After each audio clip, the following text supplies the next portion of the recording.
আরো একটি অন্যতম একজন কণ্ঠশিল্পী যার নাম আপনারা শুনলেই একটু আতঙ্কিত হবেন, শিহরিত হবেন। তিনি আমাদের মাঝে এসে উপস্থিত হয়েছেন, তিনি আমাদের মাঝে আছেন। আমরা তাকে খুব ভালো লাগছে এত সুন্দর আয়োজনে অংশ নিতে পেরে।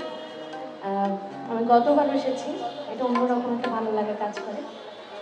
আপনাদের সবাইকে অনেক অনেক শুভেচ্ছা।